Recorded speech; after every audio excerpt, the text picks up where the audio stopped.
Alright. It's Thursday night. Being a weird, cold, wet day today. Not super rainy, a little bit, and cold.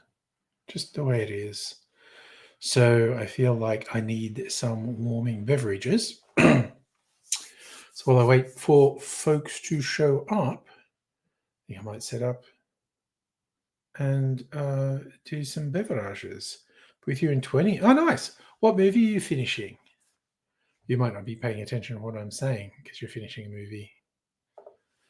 I'm going to make a cocktail video. Hey, Noog, how you going?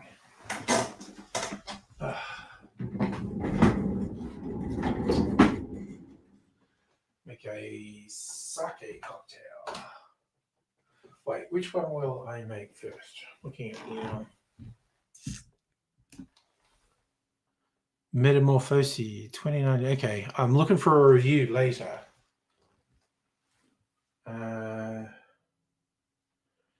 Trello. Okay, Violet Affinity 20 mils sweet vermouth. Quagonite. Sake and sweet vermouth. You know what? Get the sake. See if I can work out where does the sake come from? Actually, I'll sit down and try and work this out. And hello, Justin. How you doing? Just trying to work out the city that my sake comes from. Manufactured in Niigata. It's from Niigata, so this will be a Niigata cocktail.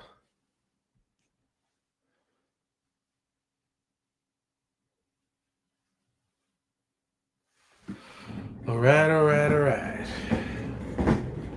So, let's do this. Okay.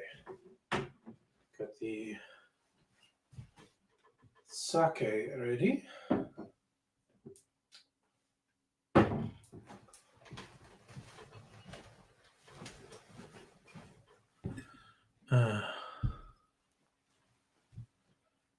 Okay, let's get this camera up and in. What is that?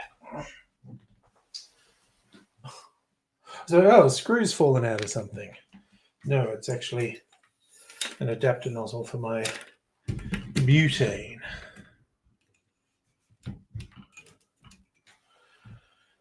Okay, get this camera ready.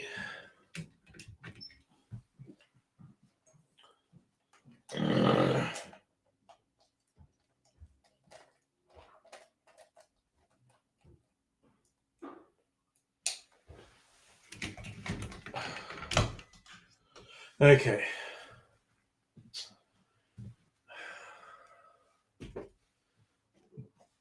Get the GoPro ready. Okay. Zoot.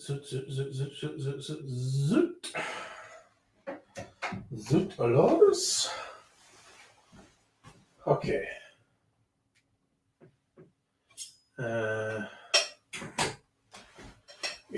Mixing glass out there. And I think I'll pretend to be a professional and chill my glass.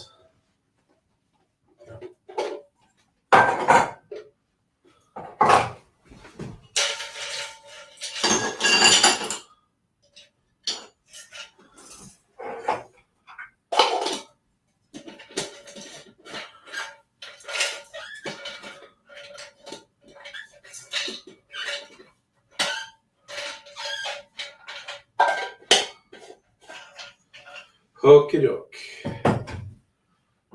Das ready?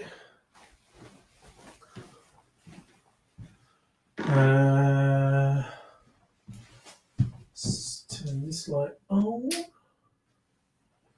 No, that's did you miss?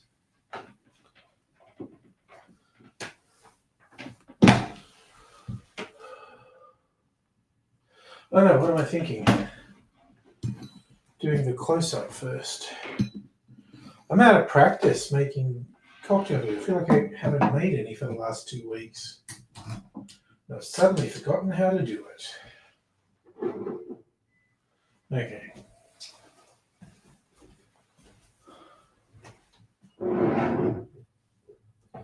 Just okay. Okay. Much sake, 60 mils sake. There you go, almost through my sake. And 30 mils of sweet vermouth. Then the sea line. Let's get the sea line ready. Okay. Turn the GoPro on. Did I say this is from Nagata?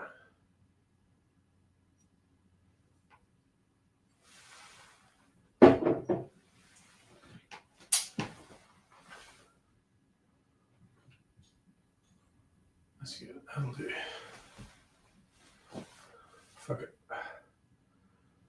Let's fucking go. Okay. We go. Sake.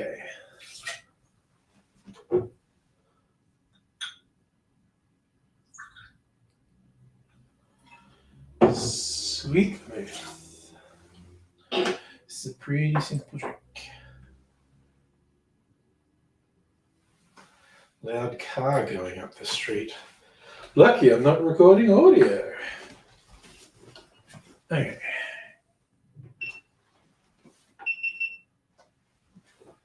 Let's put some ice in there. And a little bit more ice, I think.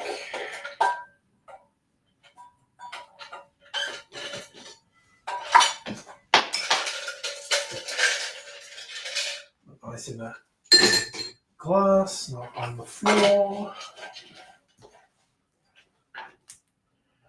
All right. Round two. Fight.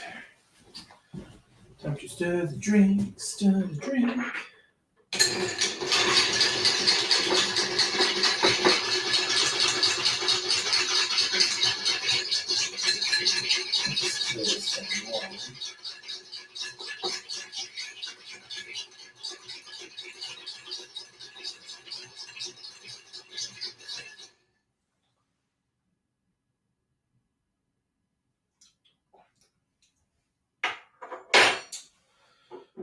There.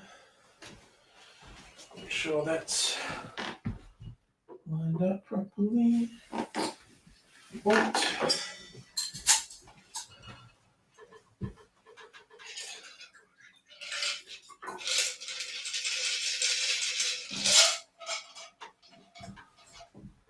Okay. And that's that.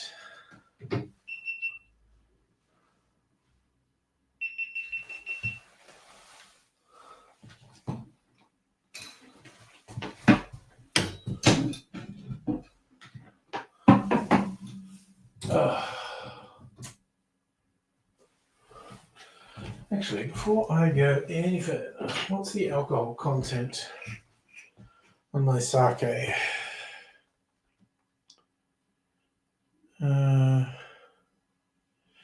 17%.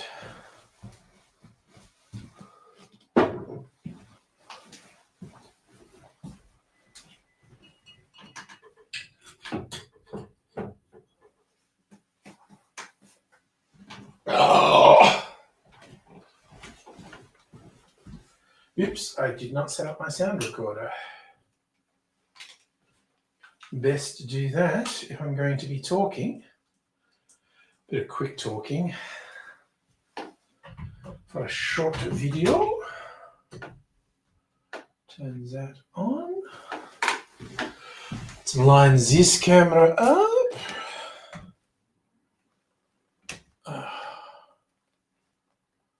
That looks about right. Bloody well right. Okay.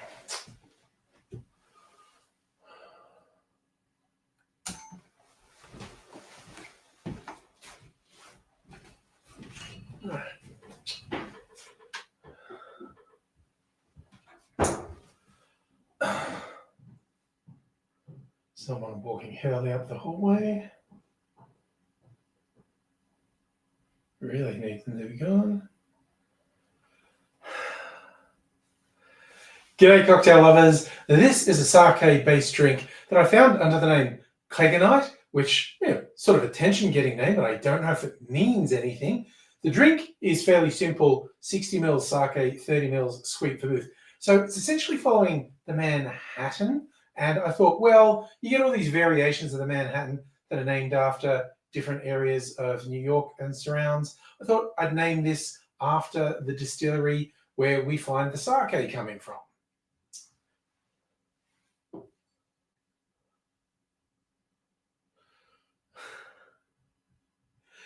This sake I actually received as a gift from a co-worker. It comes from Nagata. So I'm going to call this a Nagata cocktail. I'll give it a quick taste.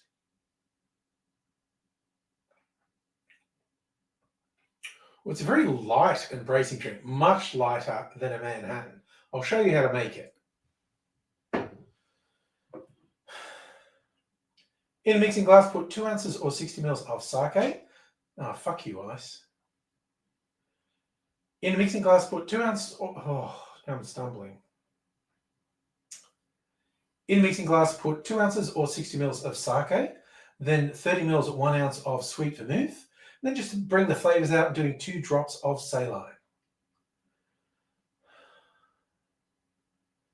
Add ice to the glass, stir that for around 20 seconds to chill it. Doesn't need a lot of dilution. Then I'm straining that into a chilled Nick and Nora glass.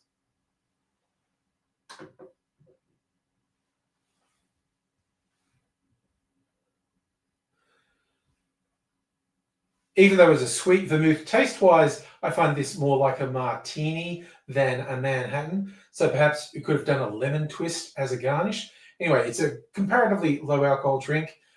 Good alternative to a martini, which is traditionally a high alcohol drink, at least the way I make it. It's very bright, clear, refreshing, and I think you might try it. Well, call it a Cleganite. I'm calling it a Nagata. Cheers. Okay, turn that off. I'm just going to do this.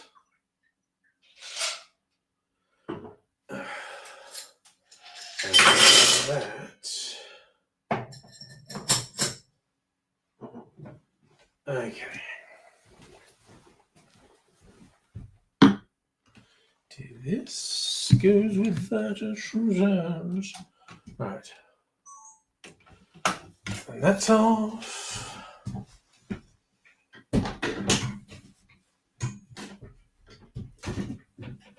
Turn that off. So we're back to our mood lighting.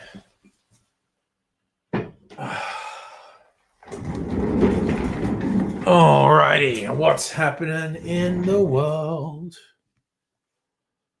Okay.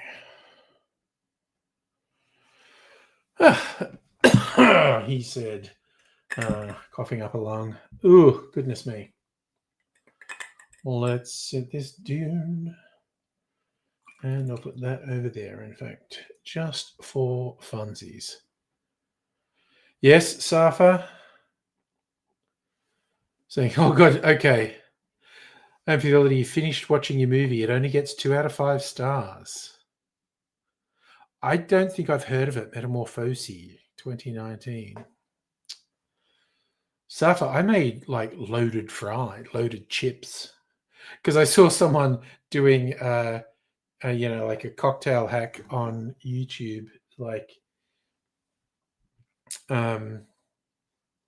Here's how to make your like frozen chips super crunchy. So I tried to follow their thing to make them super crunchy. And they were fine. They weren't particularly exceptionally crunchy, but yeah, did loaded fries. Yum. Okay.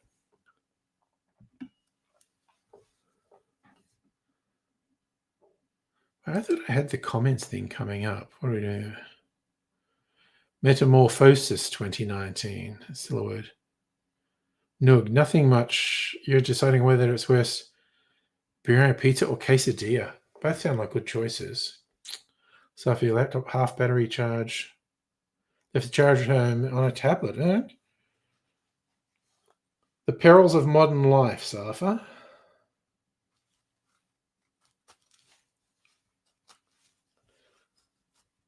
Okay, is this orange already going to start giving me grief after one night? Honestly. Oranges and they're making my life difficult. Run-of-the-mill Korean film. Oh, yeah. Wow, the Koreans love their horror movies, though, don't they? So, having butter chicken, that's always a good feed. As cliched as it is as a white people food, I really like butter chicken. You know, there was a whole furor over who invented butter chicken. I think it was invented in England, and then someone who hadn't invented it claimed to have invented it, and it was a whole thing.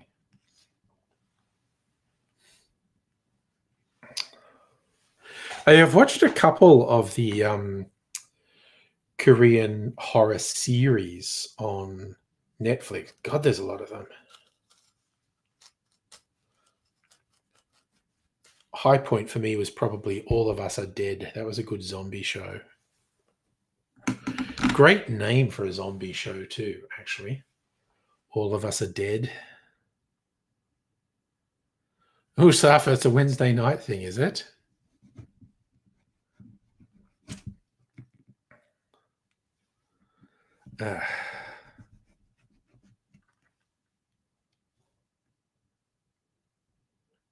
Oh, yes, brave enough for the good guy to not end. I've seen a few of the horror movies too. Train to Busan sticks out in my mind. Here's me being super into the zombie ones. There was the one I started watching on Netflix and got distracted. It was more demons than zombies. It's like people were being punished for their sins. Will I get ice cream on Sunday? Super hot day. No, maybe just make myself some tall, refreshing beverages. Probably won't leave the fucking house. I don't know. To talk to Mrs. Angry if we're going to go lawn bowling if it's already going to be hot. Got to remember to put sunscreen on if I do it. Oh, and who's seen articles about the sunscreen debacle in Australia?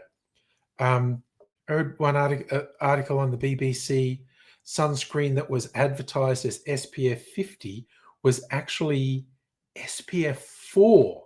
So like you're like barely wearing any protection.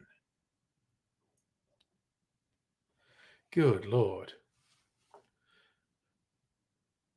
You're eating Georgian food, Safa?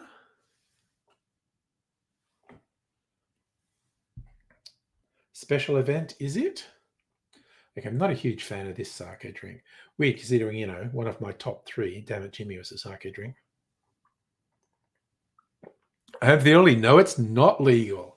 All these brands are being taken off the shelf. Apparently, they were all buying the same base mixture from a factory, and it's the factory that was fucked up.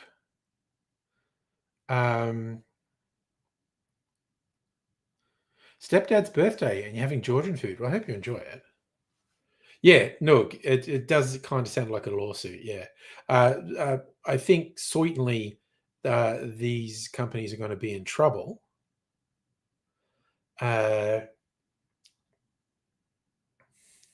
Sorry, just remembered. It's a bit from the young ones being Rickers going like, if I find out your SPF 50 is really only SPF 4, you're in trouble. Read the results. You're into rubble. Yeah, the fact that they tried to cover their tracks half is what's going to come back at them. But yeah, a whole bunch of them have been taken off the market.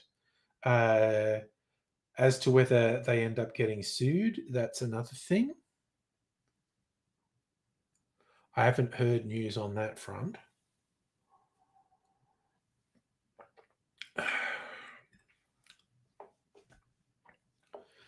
Look, first it was radioactive shrimp in the US. Now sunscreen not fit for purpose. Yeah.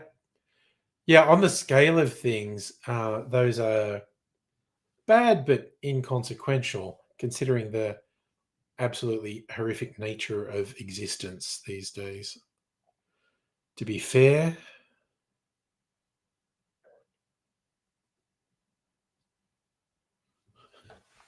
so then I just had a Letterkenny flashback of to be fair. They think only fancy people say to be fair. So if anyone ever says it, they all start saying it in bad attempts at English accents. To be fair, occasionally singing it. It is true, Justin. Lots of products tell lies. Weirdly, lots of health related products tell lies, like supplements and vitamins are talking shit most of the time. But yeah, you know, sunscreen that doesn't sunscreen is a hell of a thing.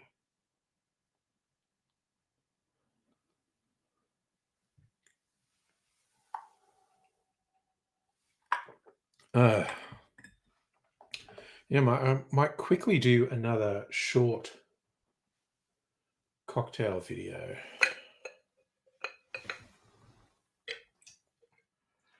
Going to be a purple one.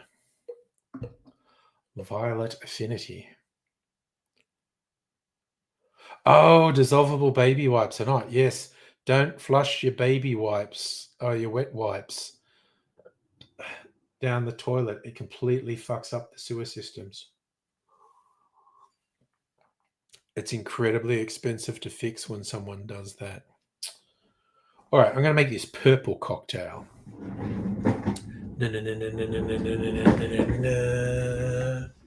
Okay. Oh. Gilded glass.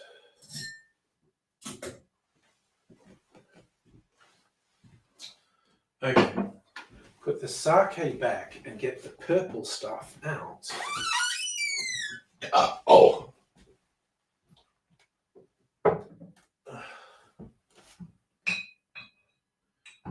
Trying to remember. Parfait Amour, rather than creme de violette. But it is the violet liqueur. It's purple. And it's a mix of sweet and dry vermouth. Maybe finishing this sweet vermouth at this point, which is fine because I have a backup bottle.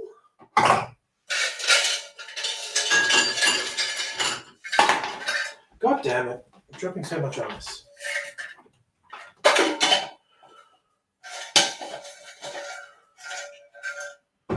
Alrighty. Let's get everything set up again. The funny thing about making short videos, the setup takes longer than actually shooting the video. But we'll do that. There.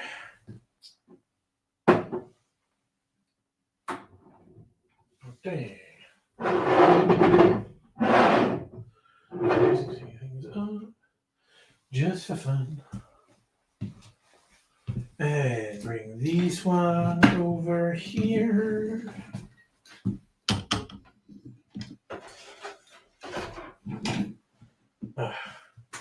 Ow. Don't know why I said ow. That didn't actually hurt. Just tapped myself on the head.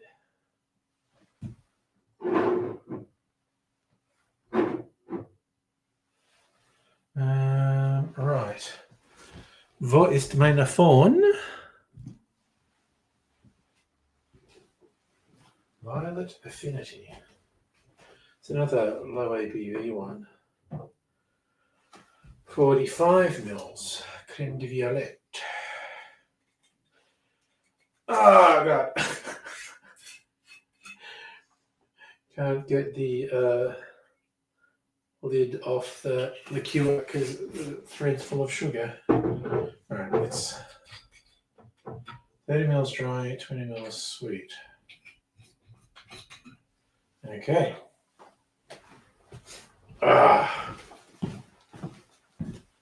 We ready to go? What the fuck was that?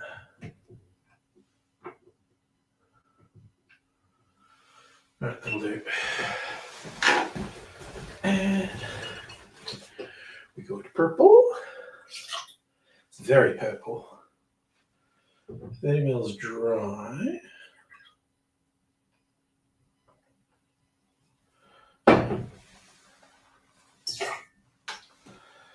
$20 mils. Sweet.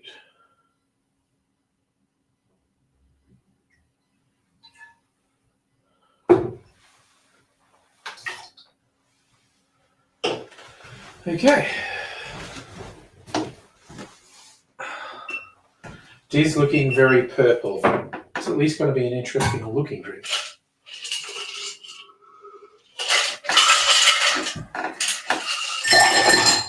Even if it doesn't taste great, it's going to look interesting. Okay. Let's do this. Give Gaz Regan's finger. Okay. Second time, car went past when I wasn't recording my audio, so that's nice.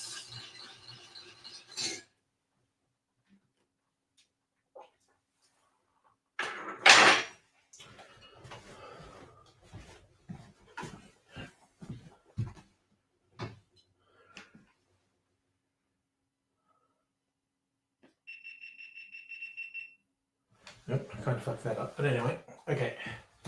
So this goes back.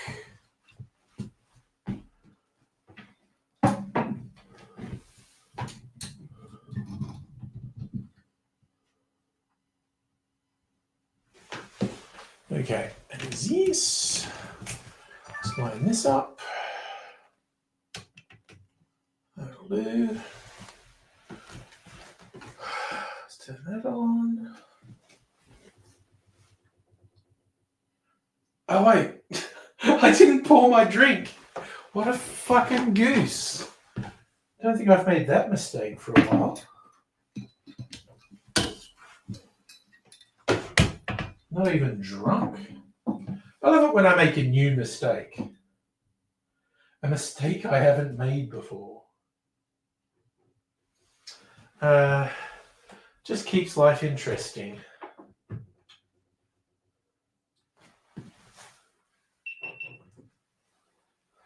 Because I really don't recall doing this before. Right, let's go. Be a bit extra diluted now.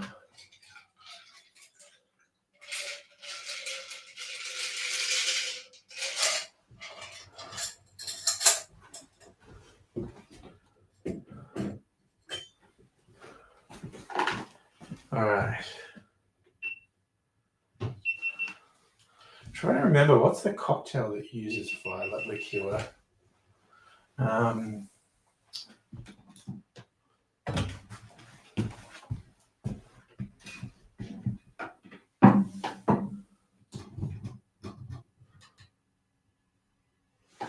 Okay. So that's ready.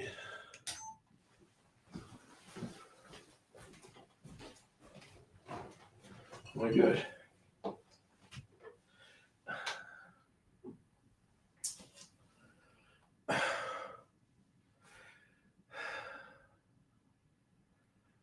G'day. Oh my God, what happened to my voice then? G'day, cocktail lovers. I do not make a lot of purple drinks. This one is called a Violet Affinity, and it uses a violet liqueur, often called creme de violette. And I feel like that as an ingredient for home bartenders, it's one of a couple ingredients. You get it because it's like, oh, that recipe sounds interesting. I need to buy this special thing for it. And then you go, what the hell else do I use this for? Well, in this case, a low ABV cocktail called a Violet Affinity. I'm going to give it a taste.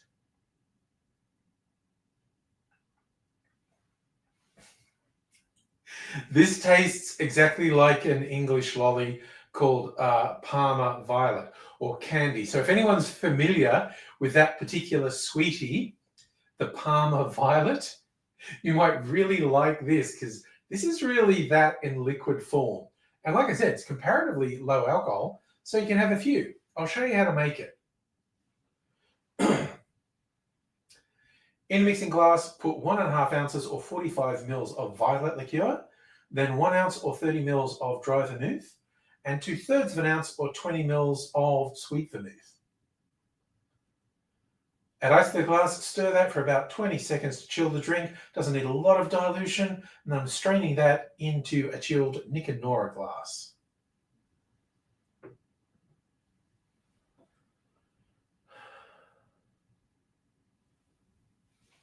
It looks pretty, and it's much sweeter than I thought it would be. On reflection, this might work as a highball, tall glass, top it with soda. Maybe I'll try that as a summer drink because it's probably a little sweet like this. Unless you like sweet things, then go for it. I think this could be for you. It's called a Violet Affinity. Cheers. It is super sweet. Actually telling the truth with my review there. Don't tell anyone, but I often lie when I make cocktail videos. And I don't necessarily like cocktails that I tell people they should try. I know I'm a bad person. I turn that off.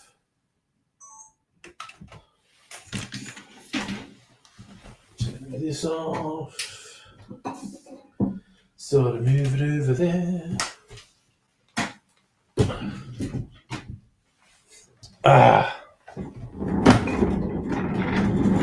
Okie dokie.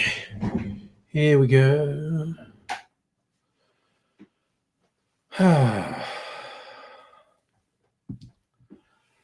And again, I'm just going to pour it over my big ice. Then it doesn't look purple, really. Put that over there. Can't really see the purple anymore. Not that strong a color, anyway.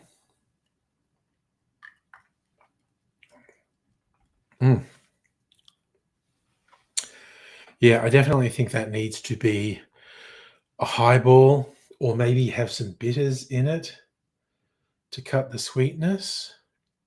If it's sweet, Sophie will love it. I mean, yeah, and like I said, that's comparatively low alcohol. So you can have a couple. I think for the Australian summer, I'm going to do a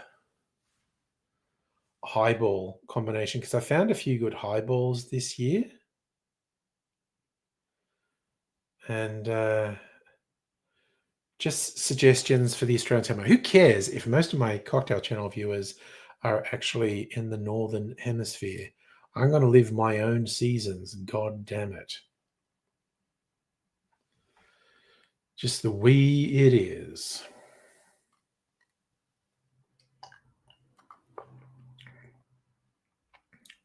I mean, it's nice, and I'm not joking. It tastes exactly like this English sweetie Parma Violet. Love the not much flavor ones with mild taste. Oh yeah, no, absolutely. I tend to like the very booze forward ones. My personal favorite is when the cocktail is more than one thing. Like you're tasting it, and there's a late palate thing, and you get different flavors. This just tastes sweet. not in a bad, offensive way, but it's certainly one note. Um,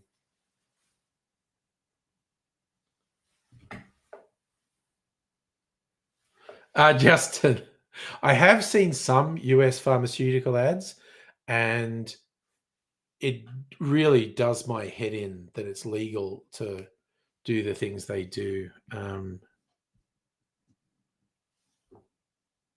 It's God. The US is just shy of a post-apocalypse, quite honestly. Oh wait, cherry. I don't have a cherry. Gonna get me a cherry.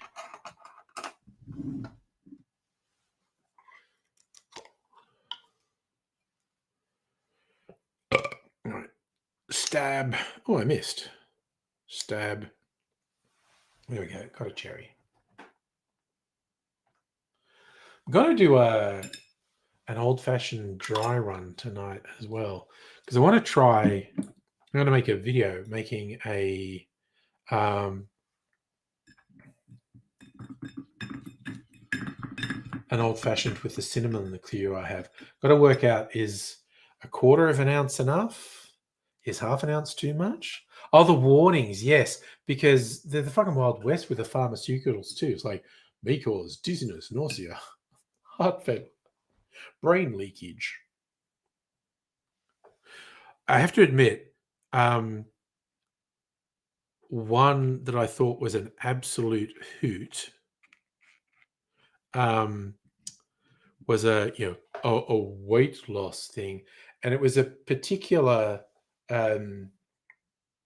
additive in oil that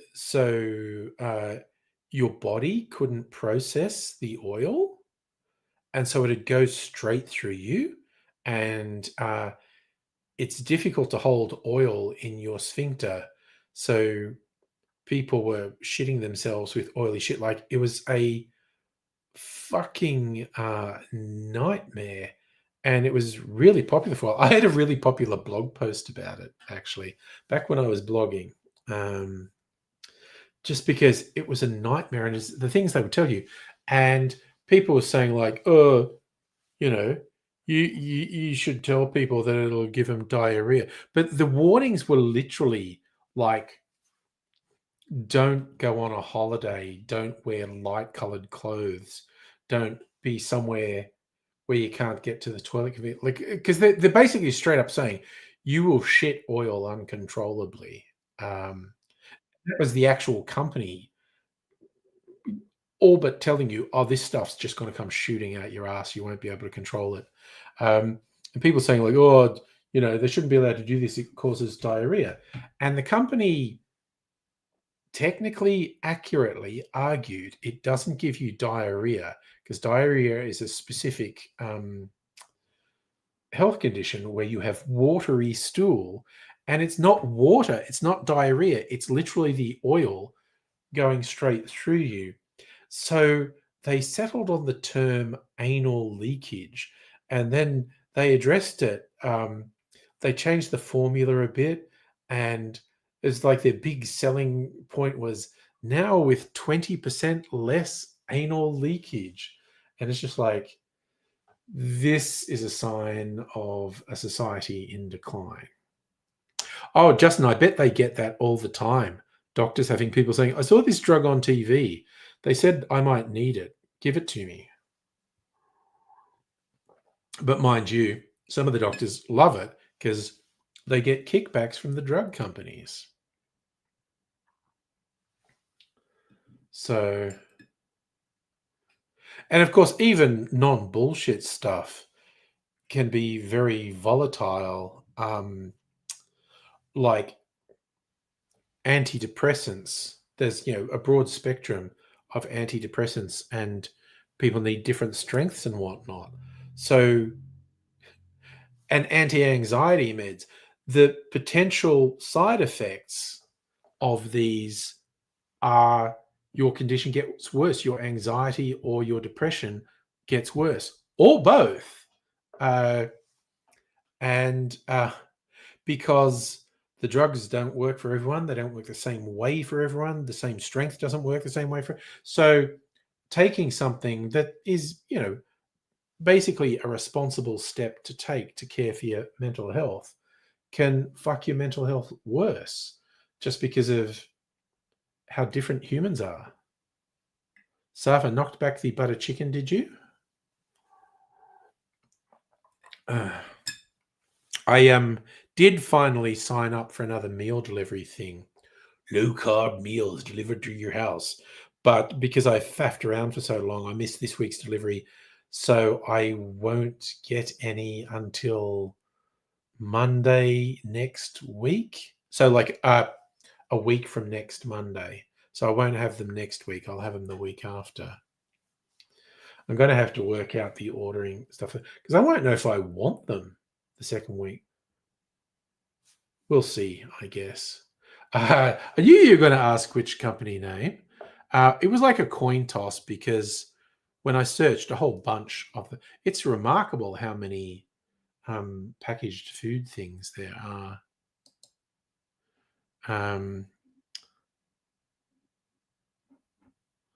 Wait, am I logged into my Gmail? Let's see. I think I am.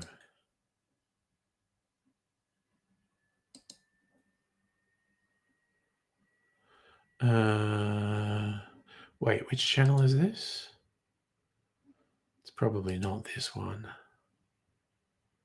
It's got a cutesy name, like not a very, what would I call it, professional sounding name.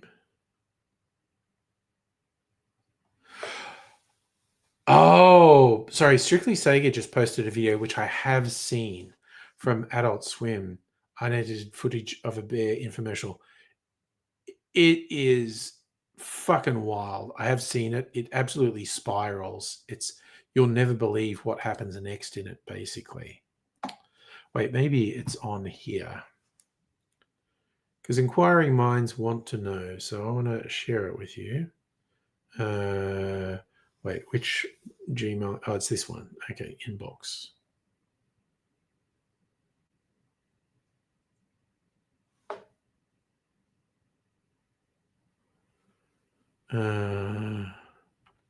Okay, it's called Fuba?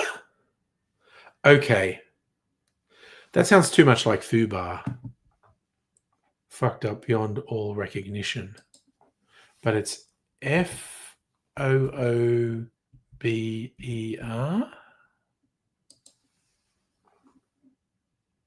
Yeah.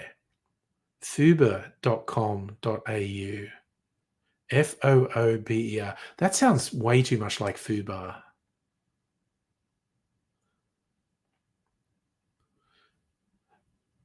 So hopefully you reckon that Adult Swim thing is about American dependence on a mental health medication. First time you saw it, literally stood up and clapped the screen. I just, for me, it was just how trippy it was. Safa, I'd never heard of him before. Like when I searched on, low carb meal delivery, a whole bunch came up that I'd never heard of before. So I don't really know who's better than what. And I was like, oh, look, this mob had given me $20 off my first order. I'm going with this mob. Yeah, that's not bad. So yeah, Home for the Elderly. If you're looking for a different sweet drink to get for Soph, get some of that bloody violet liqueur. And I mean that's the cheap liqueur thing. Voc. There's nothing wrong with it. Voc liqueurs. They're not particularly subtle. They're made in Australia, and they're fairly cheap. But yes, violet liqueur, sweet vermouth, and dry vermouth.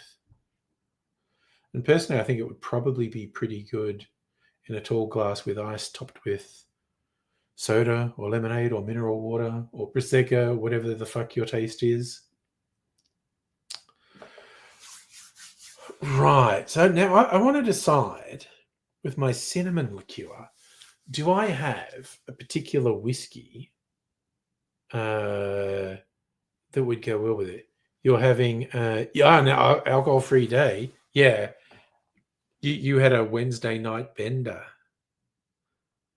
I'm not surprised you want to chill.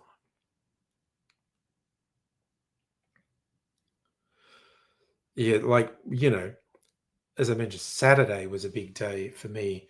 Did this bottomless brunch at the Bass and Flinders distillery. 3 carafes of cocktails that were all yummy, and we were friggin' feeling it after that. I don't think you were a prick to anyone last night. I think you were fine. Um, then we had an afternoon nap. We went out and only had half as much food and half as much drink as we normally would going out on a Saturday night. Is it okay? Breaking things up though, you hadn't had a night out in ages. Have a Wednesday night out. Why the heck not?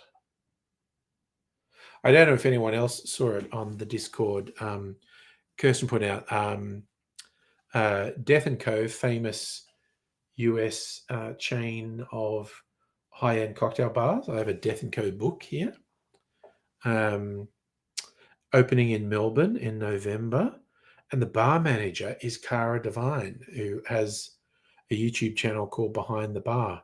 She is Scottish, living in Australia. And she knows her stuff.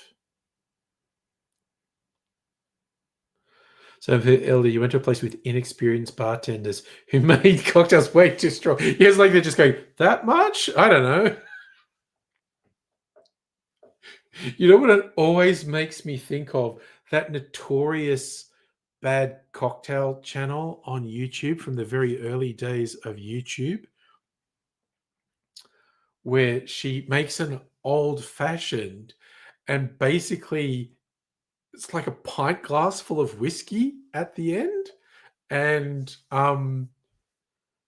it's so wild. Janae. Again, what was hilarious is that Janae, did basically know how to make drinks, but the people doing this videos, they didn't care and weren't concerned and just wanted to churn out cocktails. Like she just had to make a shit ton of these videos in a day. And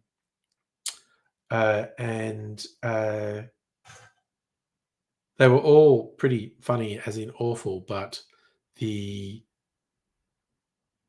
old fashioned is legendary because she just free pours whiskey into a fucking pint glass. And I think it was like she does bitters and nothing comes out, like the lid's still on the bitters or something. Nothing comes out. And there's an old fashioned. And it's just like, that is a fucking pint glass of whiskey. I said, would I complain if I went to a bar and asked for an old fashioned and they gave me a pint glass of whiskey? I mean, probably not. Oh God, you were ordering Long Island iced teas with inexperienced bartenders who made them too strong. Oh my God.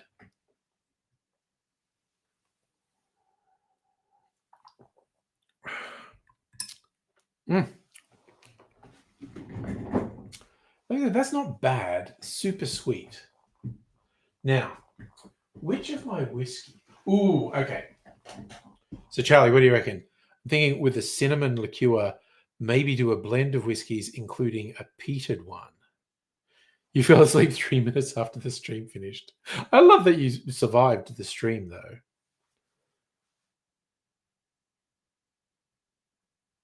Oh, I'm thinking maybe this is where Panettone comes into its own. Star Wars Panettone.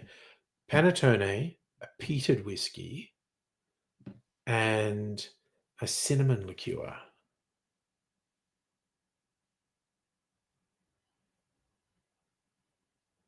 Oh, no, I'm not barrel aging. I'm just going to make an old fashioned.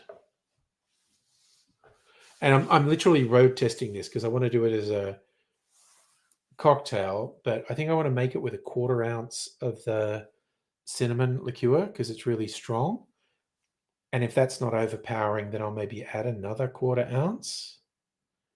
And then I'll know when making the video whether to make it with a 1/4 ounce or a 1/2 ounce. But I'm just thinking because the panettone is meant to taste like panettone. Cinnamon would go well with that. And I just have this idea that a peated whiskey with it would be a thing. am I being overly fussy there? But also, why not be overly fussy? Talking about barrel aging, I mentioned this the other, but my one disappointment for the weekend is I thought I was going to get some eau de vie, unaged brandy, and I'd barrel age that, and they were out of stock. So I was like, okay, damn. But the stuff that's in there is going to be in there for my. Wait, what do I have in there? Oh, yeah, I'm aging my spiced rum. There's going to be in there for another week, and I think my own whiskey, aged from New Make Spirit, be in there another 2 weeks. That'll be 5 months at that point. And if it's still the weird color, I think I'll just filter it rather than leaving it in the barrel longer, and see if that makes it come through a bit clearer. All right, I'm going to explore an old fashioned. Okay, so. Deedle, deedle, dee.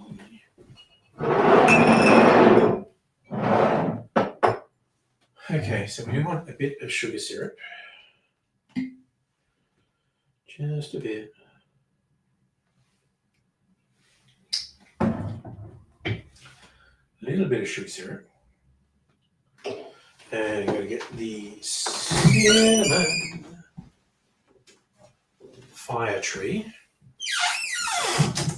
The old Prodigy song, man. I'm the fire starter. Twisted fire starter. Okay. Oh, wait, that's a whole half an ounce. Oh, well, I've done it now. Okay. Wo ist die panettone? No, that's the bourbon cask. So many Starwoods. Botrytis cask. Need to calm down. Pedro Jimenez cask. Oh, sherry cask. Damn.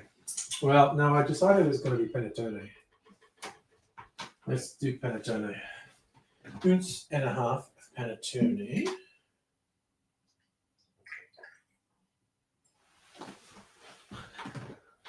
This might just be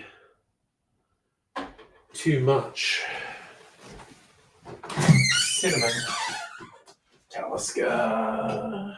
I'm gonna finish this. Ooh, damn. What are you doing? Half an ounce of Talisker.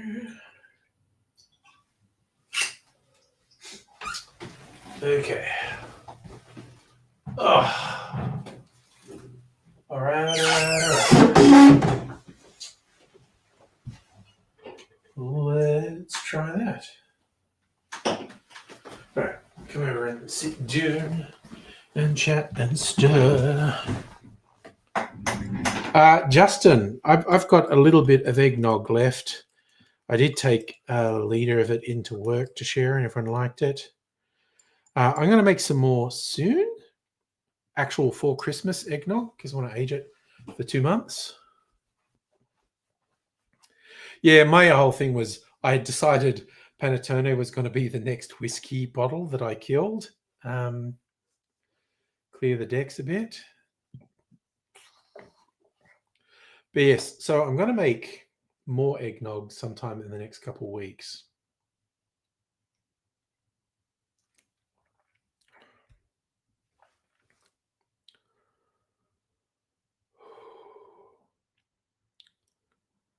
Okay, it's not too much. Half an ounce is not too much.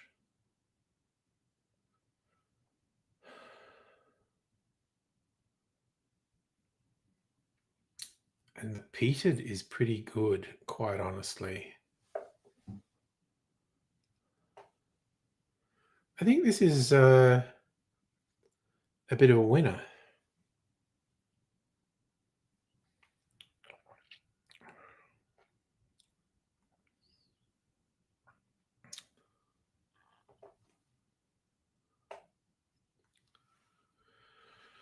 Have I seen the South Park episode on Trump? They seem to just be doing all episodes on Trump this season. I did actually watch a couple of. Panettone is peated? No, no, no, no, no, no, no, no, no, no. I did an ounce and a half of Panettone and half an ounce of a peated Scotch whiskey. Talisker 10-year-old, in fact. So it's a bit of sugar syrup, the cinnamon liqueur, Panettone whiskey, and peated Scotch. Safford, do I know of Georgian country whiskey? Yes, no, I know you were talking about Georgia. I mean, I'm sure there are a lot of distillers in Georgia. Georgia probably has a traditional distilled drink, actually. Most countries do. I feel quite confident you're not going to get Georgian spirits in Australia unless you go to a specialty place. But we're on the internet. Let's go Georgian spirits.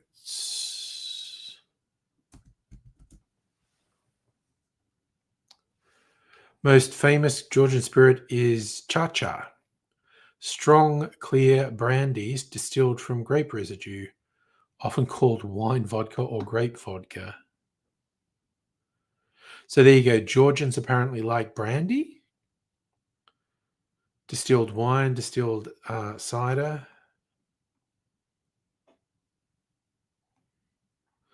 God, I kind of feel like we might have had this research before.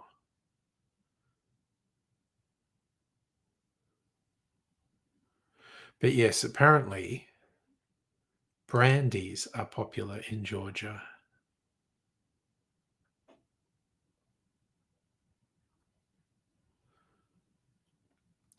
So there's an episode where Trump tries to get Satan an abortion. Okay.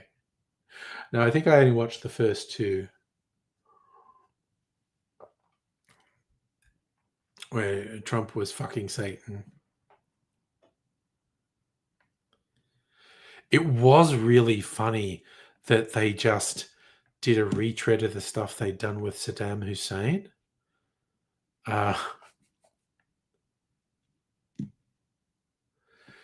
Oof, man, this is a man's old fashioned.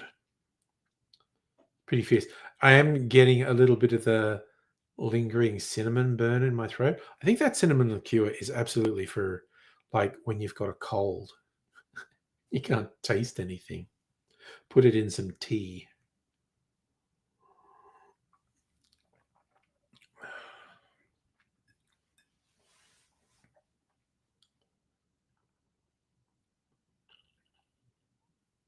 Actually, maybe half an ounce of that was too much. It's really burning. That's the one. You can't have an abortion because Trump fans won't like that. Try to make Satan have an accident. Oh, no. Oh, yeah, I saw the thing. Brendan Carr, the head of the FCC, was going to lose his free speech because of the injuries. I saw a little clip from, and fucking JD Vance as the character from Fantasy Island. Bath. Look, you wonder if Paramount Skydance execs get calls. I mean, it's like they make more money from South Park than anything else on their roster. So they're just going. But isn't that a scary thing, Justin? Like Bush seemed to be terrible, but he wasn't an out and out authoritarian like Trump. And it just, they're obviously just a whole cavalcade of terrible things happened in the Bush regime, not least wars that cost millions of lives. But Jesus Christ, the horror of seeing the US just like stumble towards fascism is pretty concerning.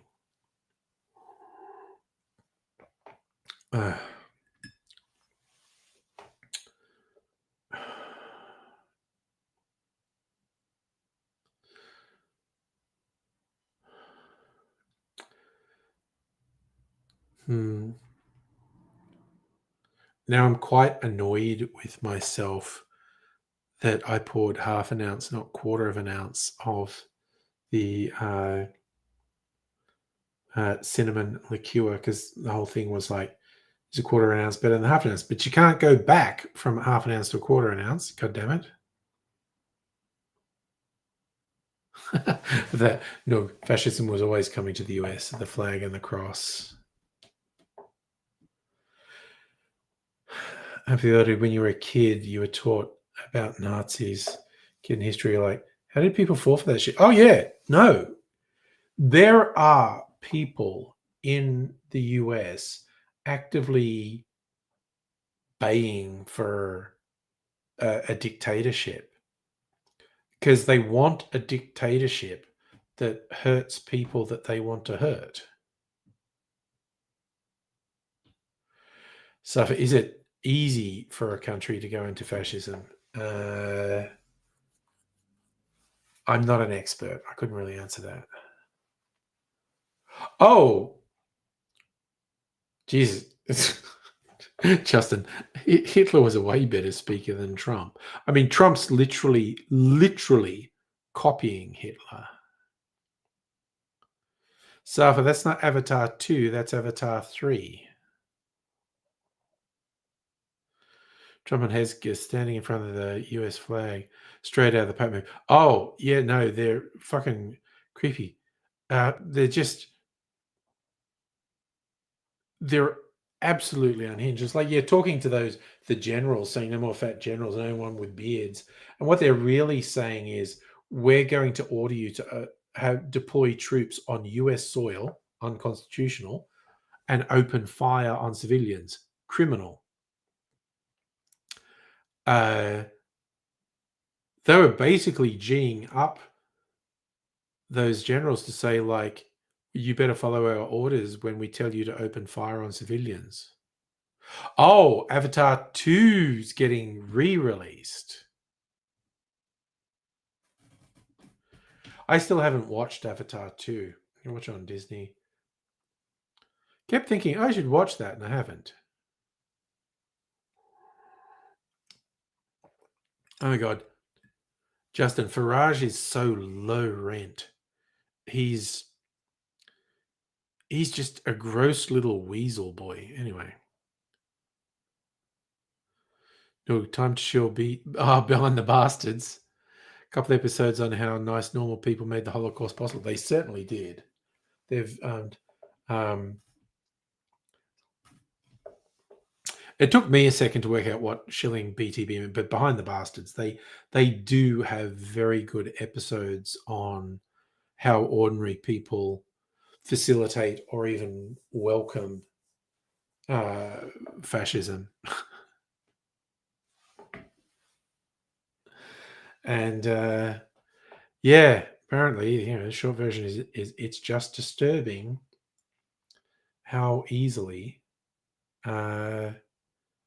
people get twisted. Okay, like, it's only Friday at work tomorrow, and I've only got some really important shit to do. I'm mildly tempted to make another old fashioned because I'm not shite faced yet. Make it with a quarter of an ounce of my stuff. No, don't get you started on that bastard how Labour handling. Oh my god, Keir Starmer is so much worse than I thought he was going to be, and I thought he was going to be shit from the get go.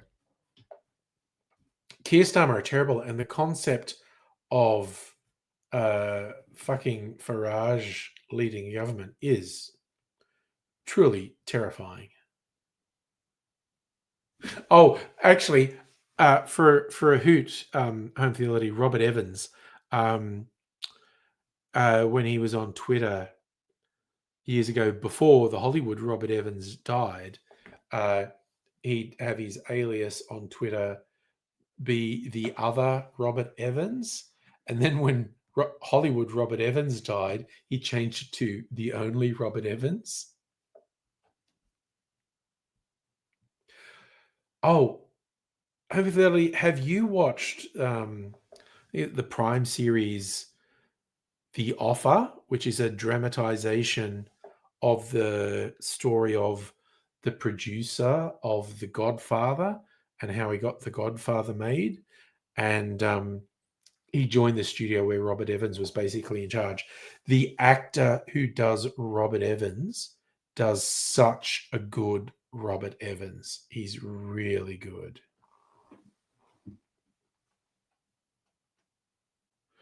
Um, Justin, I do kind of worry about the British as eating a whole. Oh, I think you'd like it. I enjoyed it because I think you, like me, like the stories of how movies get made. It's not like legendary, all time great, best thing, but I did enjoy it. Oh, speaking of things to hang out for, later this month, Apple TV releasing, I think it's like a 4-part documentary, Mr. Scorsese, and like an in-depth analysis of Martin Scorsese's life and films. I watched a trailer for it today and went, hot damn, gonna have to watch that one.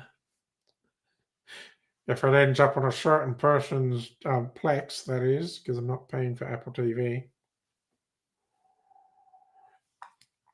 But that looks genuinely interesting.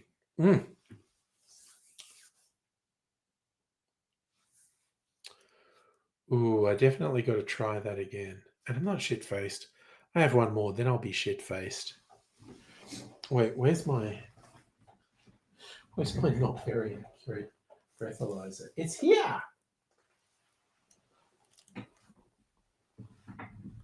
Oh yeah, home facility. I'll remind you after it comes out. Sorry, what was that? Noog. Want to grab shake him, stop trying to beat reform, focus on bread and butter issues. Yeah, stop culture war nonsense.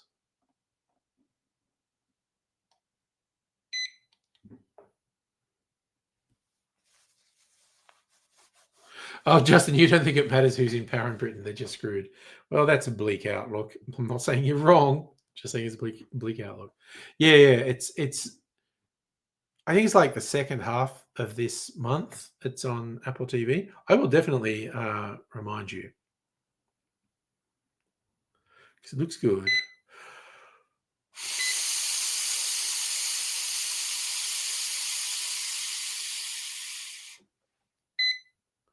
0.02.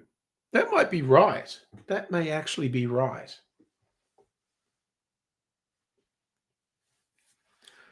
I did. I'm sure I mentioned once. I got super surprised. I was flicking through Foxtel movies, and there was a short film, and I don't know why I watched it because I thought, oh, this looks weird. It was one of Martin Scorsese's student films from the 1960s. There's a short sort of comedy about a pseudo gangster, but it was such a trip to go like. I don't know why I started watching it, but I just started watching it. And then it goes, directed by Martin Scorsese. And I went, fucking what? And I looked up, it was a student film he did. And yes, Home Theology Britain does have the far right getting kind of popular. And Noog have to deal with the cesspit of toxic waste known as the British media do not seem great. Like, it's Rupert Murdoch's fault. Rupert Murdoch dragged it all down into the mud. But it just seems like everyone, including the BBC, fucking followed him. All right. I'm going to go from just being a little tipsy to probably being fucked up. Okay. So, now use the proper jigger. Just a small amount. Okay, it's about a bar spoon of sugar syrup. Let's do that. Oh my god, I'm a fucking idiot. I swear to God. Okay. And about that much of the cinnamon.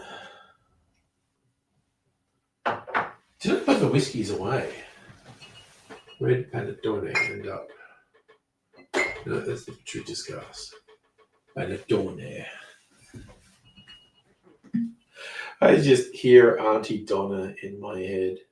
I do this. Panettone. Oh God, maybe I should. Oh, maybe I should top it with Star Wars Lagavulin barrel. Fuck it, I haven't put this in anything for ages, and it's 55%. Doo-doo.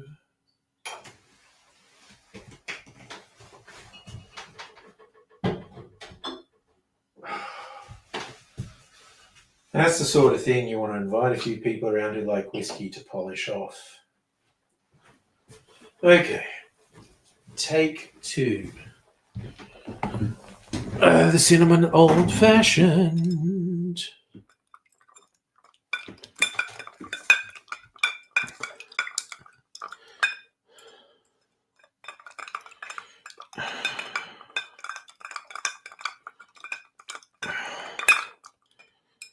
Yeah, I swear, I was talking about British press and Rupert Murdoch's fault. God, that's a whole time machine, isn't it? Sort of.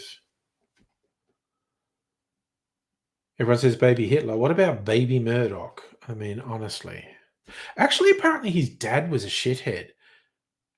Like his dad was worse than him. But his dad did not have the drive to go into global media. And now, one of his sons is going to run it, who might actually be worse than Rupert. Who fucking knows? Justin, I tend to agree with you. I feel we are lucky on a whole spectrum of things.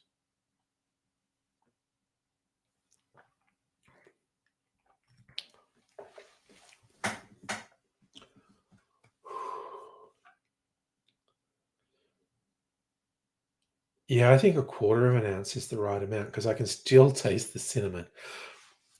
You know what, though? I think it tasted better with the Talisker in it. So I think I've got the recipe now.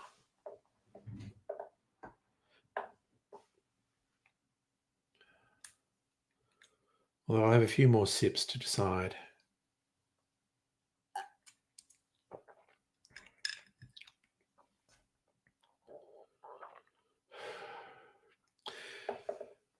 Yeah, I think I am settling on the Talisker, actual peated Scotch, rather than Australian whiskey that was aged in barrels that used to hold peated Scotch. And I got the barrel strength version of. Oh God! Like I'm buying too much alcohol and I need to fucking stop. But local boutique whiskey distiller Bakery Hill that I'm a supporter of released some extremely limited editions that I can only access because I'm an investor in the distillery. And I feel like I should get one because then that goes back to being the rarest and most expensive whiskey I own. So rarest as in there were only 48 bottles of it available in the world, and cost-wise, I think it costs about 5 bottles of Jack Daniels, 5 bottles of Johnny Walker Red, however you want to put it.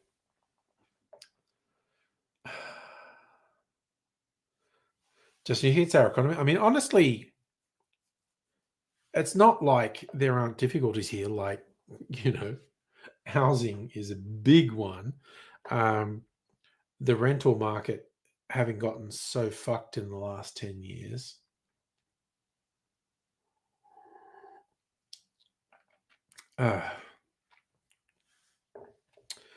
But I do really think Australia is a nice place to live. I mean, I'm doing fairly well job-wise. So, yeah, whereas, honestly, I think, the UK, the US, I think, they're countries with a lot to offer and whatnot. I don't want to fucking live there, though. If I win the lotto, I might have a holiday there, but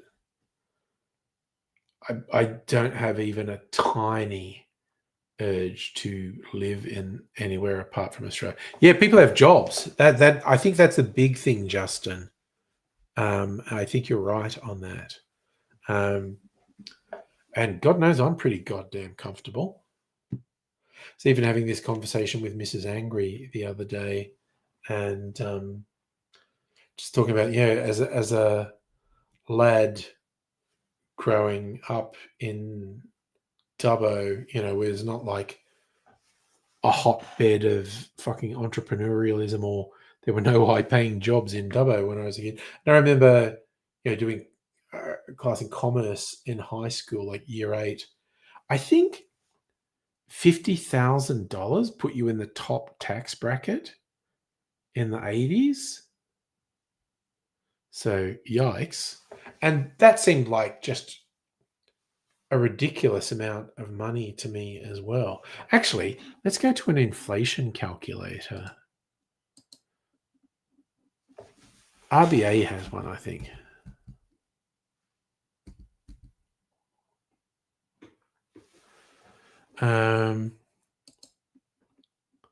Yeah, they do. RBA inflation calculator. So, valued at $50 in 1980,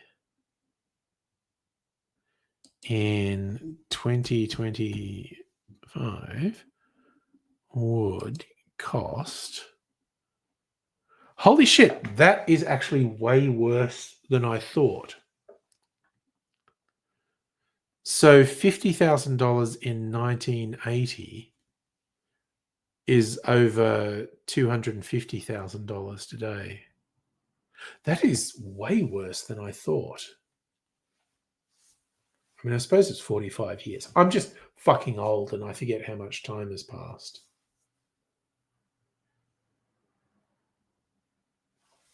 Dang.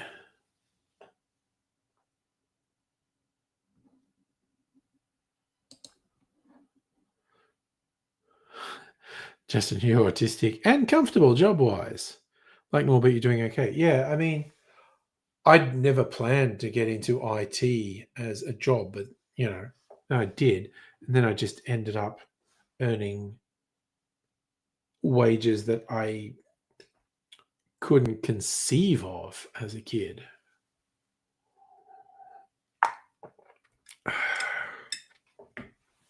So, this wild and crazy world we live in, you never know what's going to happen.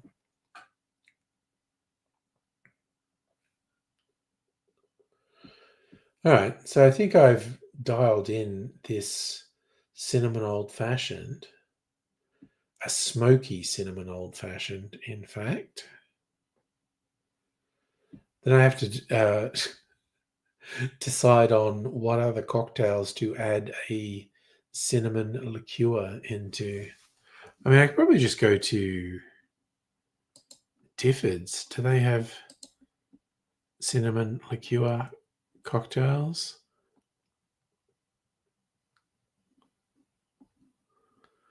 Let's have a look. Cocktail finder on Difford's. Liqueur. Do they have a cinnamon liqueur? Try.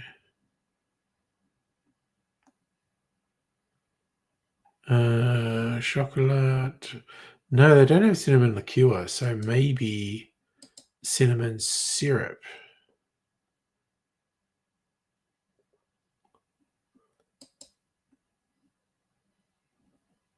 $49 recipes with a cinnamon syrup in them. Succulent blood. Good Lord. Mezcal, blood orange juice, cinnamon syrup, and falernum and lime juice. That's a whiskey business. Rye whiskey, chili liqueur, lemon juice, cinnamon liqueur. Okay, so that's just a whiskey sour with... So I could leave out the cinnamon liqueur.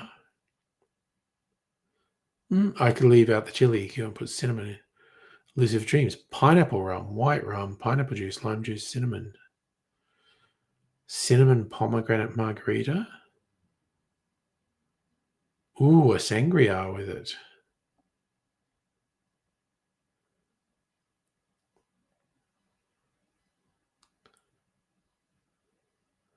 Acai la vie, cognac, Benedictine, apple juice, lemon juice, cinnamon syrup. A jet pilot, that's a famous one. Funky rum.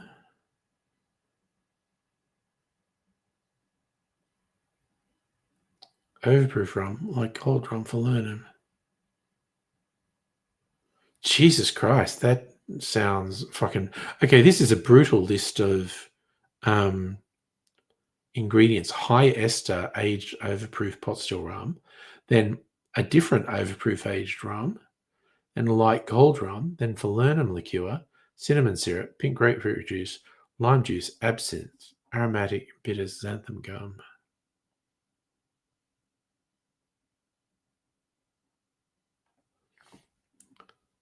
What are the actual ratios in a jet pilot?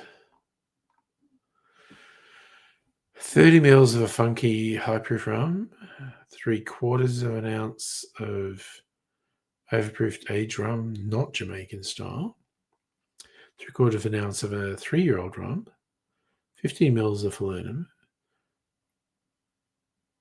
7.5 mils of cinnamon syrup, half an ounce of grapefruit juice, half an ounce of lime juice, dashes of absinthe, I might make a version of a jet pilot. Damn. Rottweiler dude, hello. You a chili freak? I'm not so much a chili freak. A little bit of spice is fine by me. Evidently, you think we're seeing damage? Trumpism is damaging us. Yeah, Australia is one country. Like, you look at the last federal election, people looked at the Trump bullshit and went, fuck no. Blew up in the Liberal Party's face.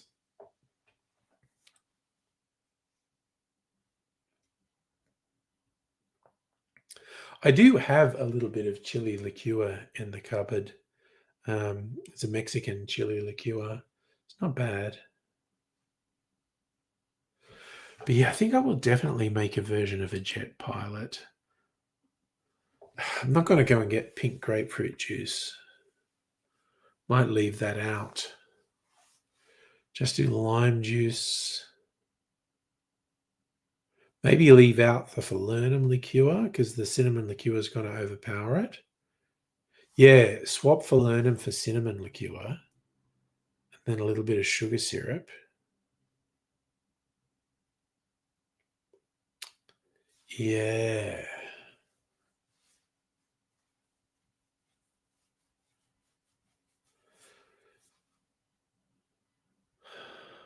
It's a lot of overproof rum. That's almost 2 ounces of overproof rum.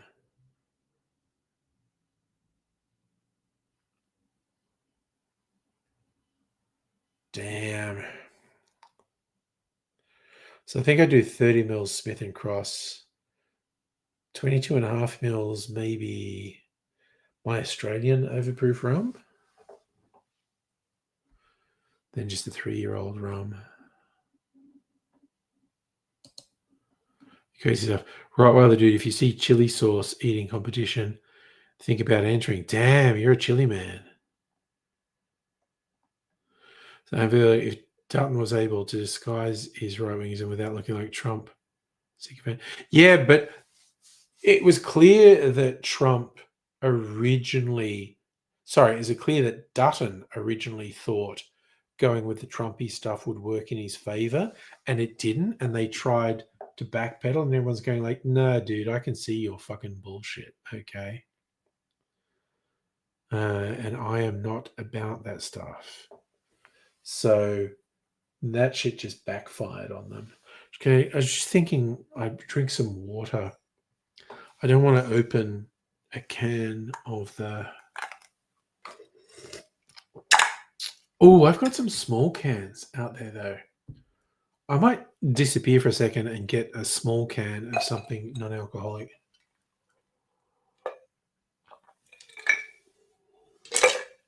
Because I don't want to drink a big can. I have to get up to pee during the night multiple times.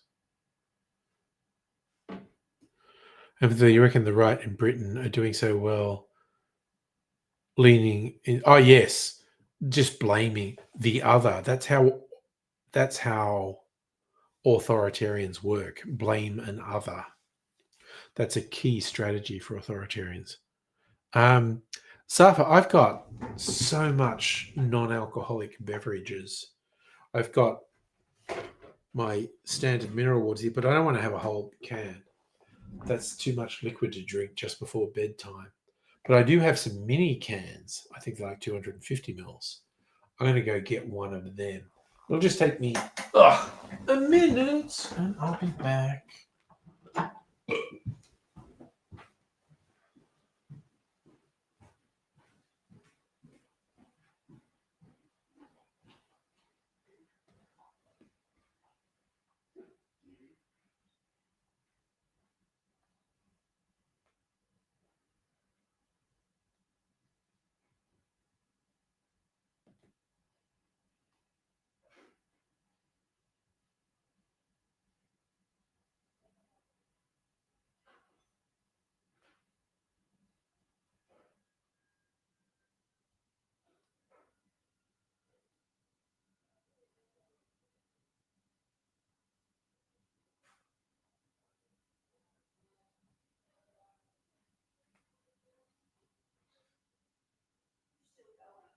Yeah.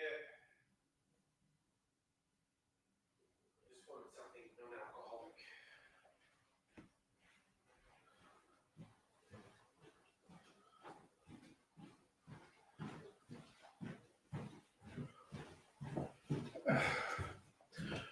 non-alcoholic. Okay, this did not work out the way I wanted to. That's still over 300 mils in that can. And I think these would be 375 mils. Yeah, I thought this would be about 200 mils, but it's 300. No, I'm going to have the fucking mineral water then. Fuck it. Listening to obviously people ring in are just my dad did set Muslims are wanting to push Shakira. Hips don't lie, dude. Yeah, definitely. It is.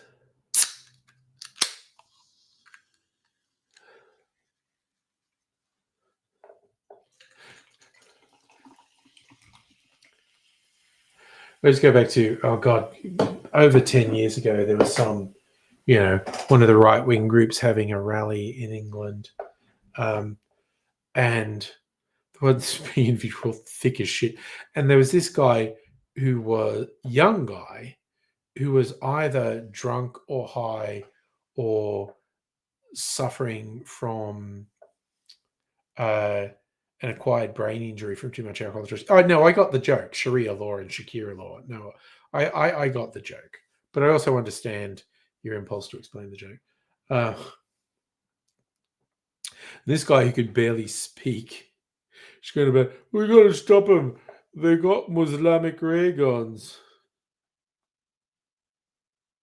Which is not what he's trying to say. But then people did remixes of this guy on YouTube that were friggin' hilarious. I mean, I could probably play one without getting fucking content matched. Justin, what did you put on Discord? Oh, yes. Americans seeking asylum in Australia. I did actually see that article. Didn't read it, but I did see it.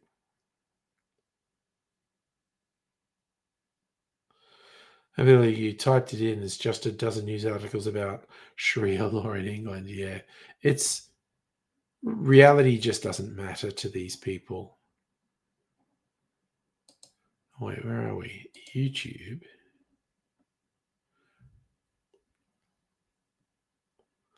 What do we get if I put in Islamic ray guns remix? It auto completes.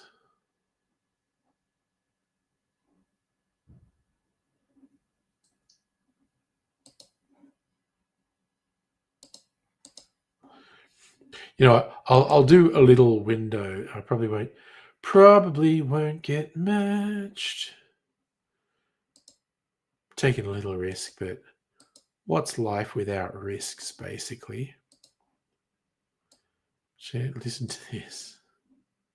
Sense of incoherent anger. People are angry, but they can't explain why.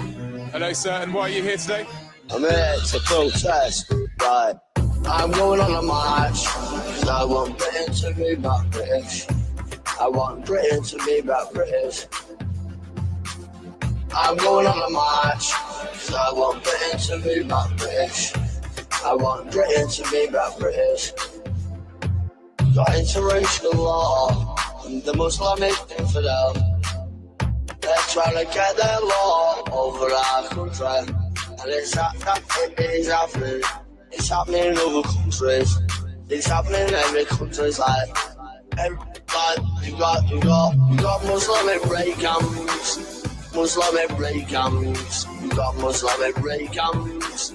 Rape camps. You got Muslim rape camps. Muslim rape camps. You got Muslim rape camps. Rape camps.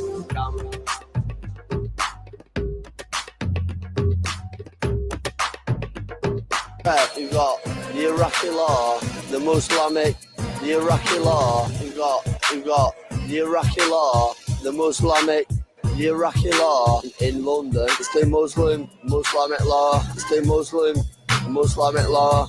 It's the Islamic law. It's the Islamic, it's the Muslim infidel. You've got Islamic rape camps, Islamic rape camps, Islamic rape camps. Islamic rape camps. We can't do anything about it.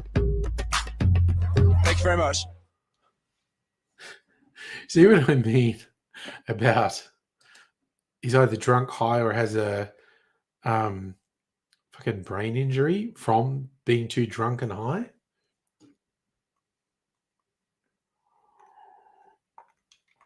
There was another great clip from that same rally with an older guy who was just super paranoid because he was seeing eye symbols everywhere, like, Illuminati eye symbols, and he was just off his fucking rocker. And I did make a video at the time. People say, "Oh, it's unfair. You just cherry pick those people, do you?" And I went, "No, you know how you find someone that fucking stupid at an EDL rally? You go, that guy. You literally just pick anyone at an EDL rally, and you are going to get an incoherent fucking whack job." But yes, Muslimic ray guns is just such a classic.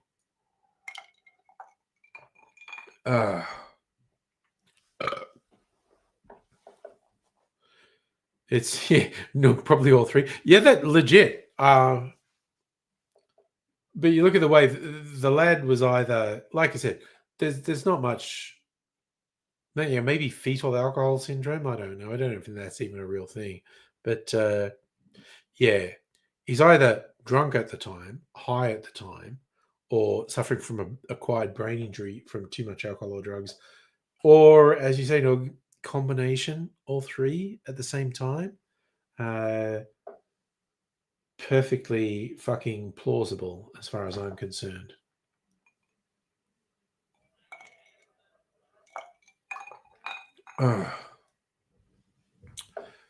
Such a fucking train wreck. And you know, we had a fucking Nazi march in Australia a couple of weeks ago, where everyone's going like, you the people who think they aren't Nazis. I'm just a proud Australian. Well, you're marching with fucking Nazis. Oh, you say everyone's Nazi. No, look, those guys with the swastikas and them, that's who you're marching with. And it's just like, Jesus fucking Christ, honestly. It's just such a shit show.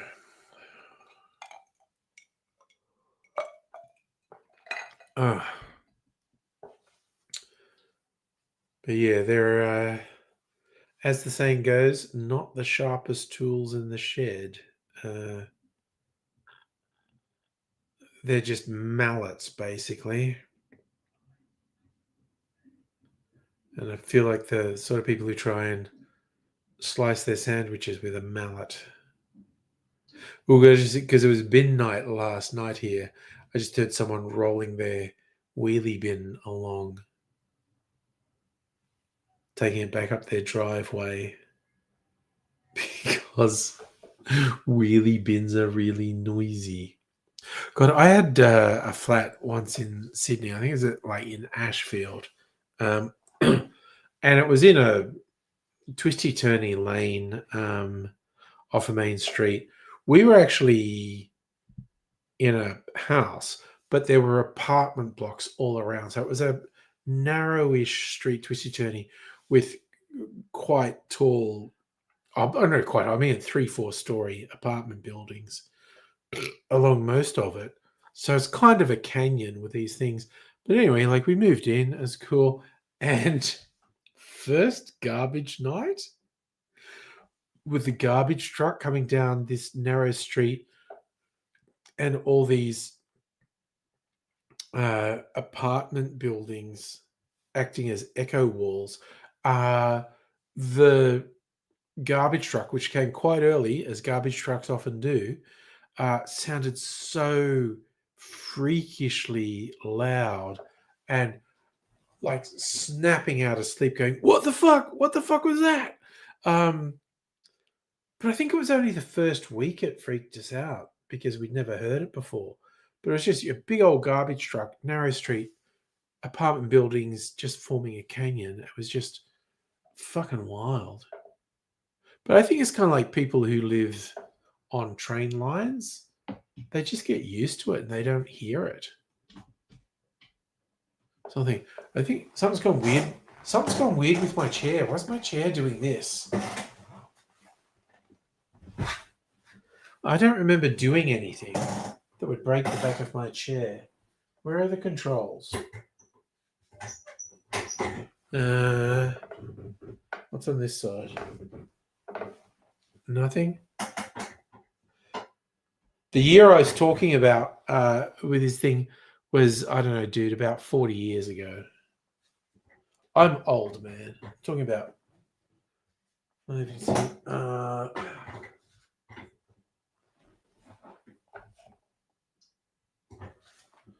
No. Okay, I just noticed the back of this chair was fucked up. Didn't used to do that.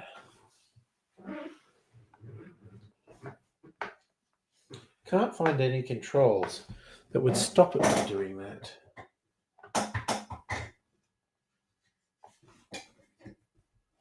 Oh well, it's a thing. This is an old and broken chair. So if your parents is on a train line. Oh yeah, some people, they're 2 streets away. Some people live right on the train lines. Just people complaining about aircraft noise in Western Sydney with the new airport. I'm sure I've told this story before. Like when I was living in Sydney, I was in the inner west most of the time, which is under the flight path of Mascot, the original airport in Sydney. And fuck me, the planes would be, you'd be in residential areas and the planes would be so fucking loud. And I remember in particular one friend, I was at her place and we were talking and a plane came over and it was so low. This is in Erskineville. So low, like a window started rattling in the kitchen and we were talking and the plane comes over, whoosh, and it's really loud and the windows are around and she stopped talking till the plane passed and then started talking again. And I just said something like, fuck me, that was loud. And she went, I don't even notice it. And I said, you stopped talking because the plane was too loud to maintain a conversation. And you started talking again when the plane was gone. And she was like, did I? Huh. It's like she was so used to it. Everything she did to allow for the terrible plane noise had just become a reflex, and she didn't even realize she was doing it anymore. That was friggin' wild. I never lived right under the flight path. I lived kind of adjacent to the flight path a couple of times. So you would definitely hear it. But yeah. Oh, there was another one of friends where I think when they were high, they would go in their backyard and they had like banana lounges laid out flat and they would just lie there. And the planes would go straight over their house in the backyard. And they would just be tripping out as this plane seemed super close as it went over their house. I was like, damn. Ooh, and another side note, at one point in Sydney, we were with a girlfriend who was a nurse, and she told me, yeah, the medical authorities do disaster simulation exercises like semi-regularly, and because one thing the doctors have to get used to is triage, and it was on the premise of a jet plane crashing into a populated suburb. Oh, wow, is Super Baby 1 already, Hannah? Hello, by the way. How the hell does time fly that fast? Super Baby is 1 year old. God damn, Super Baby impresses me. That's incredible. Had his first birthday over the weekend. Good Lord. Fucking first taste of cake, yes. Super Baby deserved cake on his first birthday. Most definitely. That's a hell of a thing. Big fan of chocolate icing. Zero shits about the cake. That's proper baby behavior, honestly.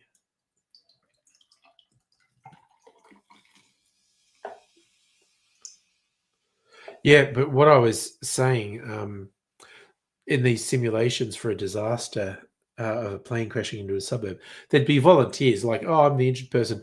And they would have like a piece of paper pinned to them that was like describing their injuries, burns, broken bones, gosh. And the doctors had to get used to doing the thing of reading the description of how injured someone was and just kind of flagging them, this person's going to die and there's nothing we can do, just leave them. We have to dedicate our resources to people we can potentially save. And that, very severe psychological stressor. And the only issue, cute picture of baby with chocolate icing all over them. It looks like he rolled in shit. It is a true thing. In a photo, you can't tell the difference between chocolate icing and shit. That is true. We're just in the first jet lands at Western Sydney for testing. Okay. All right. So Super Baby is a sauce and condiment addict. Likes Vegemite, but not the toast. Peanut butter, but not the crumpet. Icing, not about the... Yeah, that's common because you're like, this is the tasty bit. I'm just going to lick this off, maybe suck on this bit, and then it's like the rest of it is like, no, that was just what was used to deliver the tasty bit to me. Admittedly, I know adults like that as well. Admittedly, I probably do it sometimes.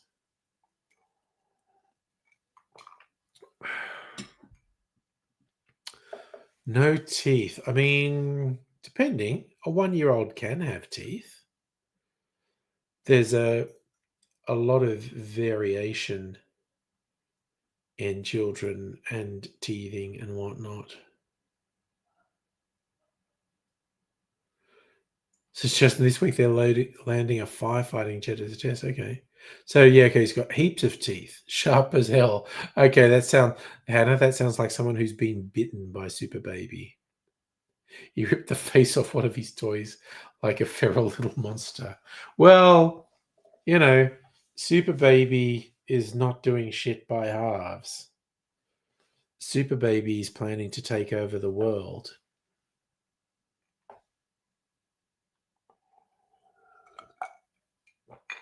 Ugh.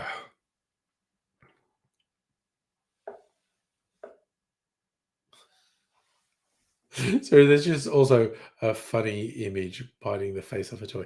So you haven't been bitten yet, Hannah. Okay. You've seen the damage.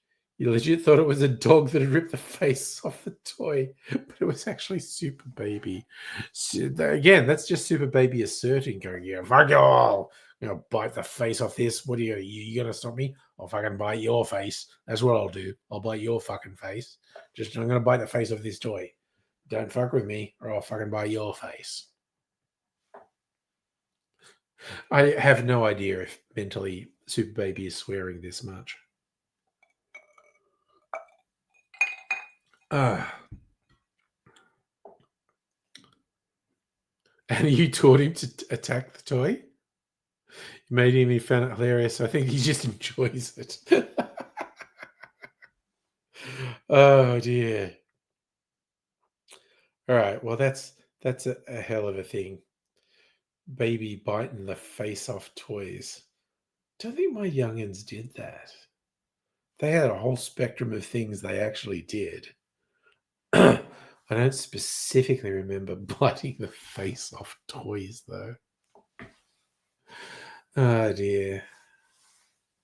I know I did when I was dipping a little boy. I didn't bite the face of things, but certainly would deface and mutilate things. Yes, I know that's him. He's some sort of a baby vampire, but the thirst is quenched by sauce and face-based sacrifices. It's, it's the circle of life, I think. Suffer UK leadership crisis. Keir Starmer is a steaming pile of fucking shit. He's the fucking worst.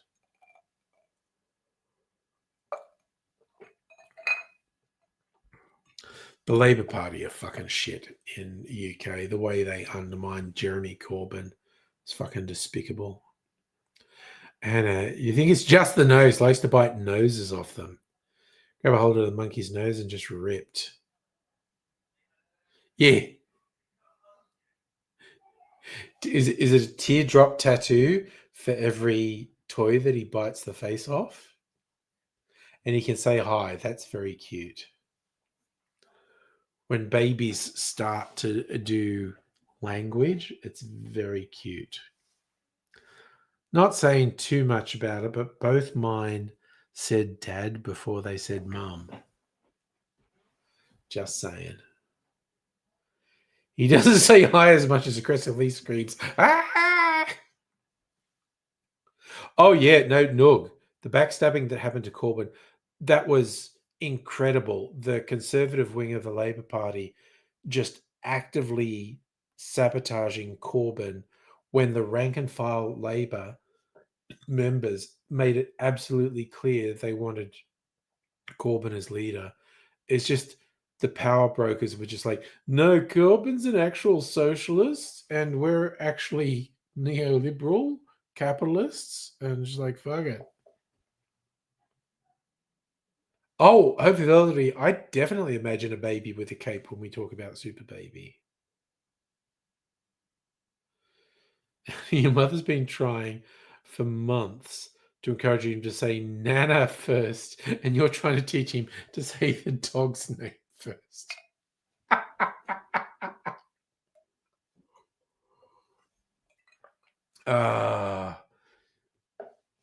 It's a challenge. Everyone's trying to mold Super Baby. But, Super Baby's going to do what Super Baby does.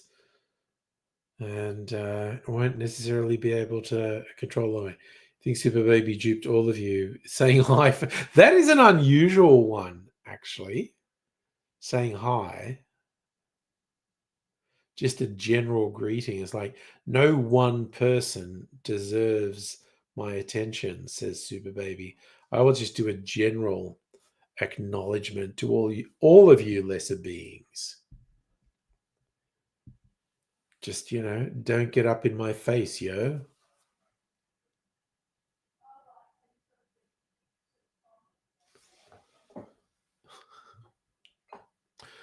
And it wouldn't surprise you in this family if his first word very clear for fuck's sake.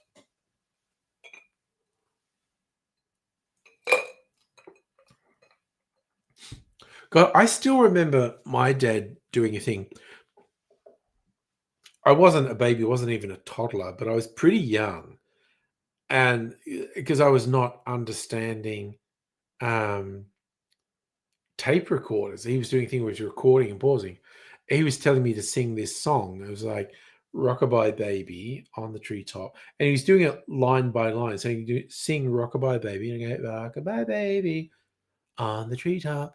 And you get there, when the down will come baby, cradle and all. And they say, what a bloody mess. And I went, what a bloody mess.